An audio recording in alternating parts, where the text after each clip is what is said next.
అందరికీ నమస్కారం అండి. ఈరోజు వీడియోలో రసం రెసిపీ ఎలా చేయాలో చూద్దాం. నేను రోజు పిల్లల గురించి చెప్పాలనుకుంటున్నానండి. ఇప్పుడు ఎగ్జామ్స్ జరుగుతున్నాయి కదా, వాళ్ళు ఎక్కువ చదువు అంటే స్ట్రెస్గా ఫీల్ అవుతారు. అలా అవ్వకుండా చదువుకుంటూ ఆడుకుంటూ వాళ్ళకి ఇష్టమైనవి చేస్తూ ఎలా చేయాలో చెప్తాను. మా పిల్లలు ఇప్పుడు హాఫ్ డేస్ కాబట్టి 1 కల్లా ఇంటికి వస్తున్నారు. వాళ్ళు 1 నుంచి 1.5 వరకు వాళ్ళు లంచ్ చేస్తారు. 1.5 నుంచి 2 వరకు కొంచెం రెస్ట్గా ఉంటారు. 2 కల్లా స్టడీ స్టార్ట్ చేస్తారు. 2 to 4 చదువుకుంటారు. చదివిస్తాను వాళ్ళని. మధ్యలో 5-10 మినిట్స్ గ్యాప్ ఇస్తా చదివిస్తాను. ఒకేలా చదివించినా కూడా వాళ్ళకి ఇబ్బందిగా ఉంటుంది. 4 to 5 మళ్ళీ వాళ్ళకి ఇష్టమైనవి చేస్తారు. 5 to 6:30 ఆడుకోవడానికి వెళ్తారు. 6:30కి వచ్చినాక 7కి మళ్ళీ రెస్ట్గా ఉంటారు.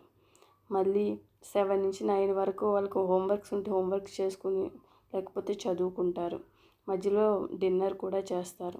ఇలాగే చెయ్యాలని కాదు కానీ ఇలా మనం గ్యాప్ ఇస్తూ వాళ్ళకి ఇష్టమైనవి చేస్తూ ఉంటే వాళ్ళు స్ట్రెస్గా ఫీల్ అవ్వరు, చదువుకుంటారు. నెక్స్ట్ ఆడుకున్నట్టు ఉంటుంది, వాళ్ళకి టీవీ చూసినట్టు కూడా ఉంటుంది. ఈరోజు ఈ వీడియోలో నచ్చినట్లయితే లైక్, షేర్, సబ్స్క్రైబ్.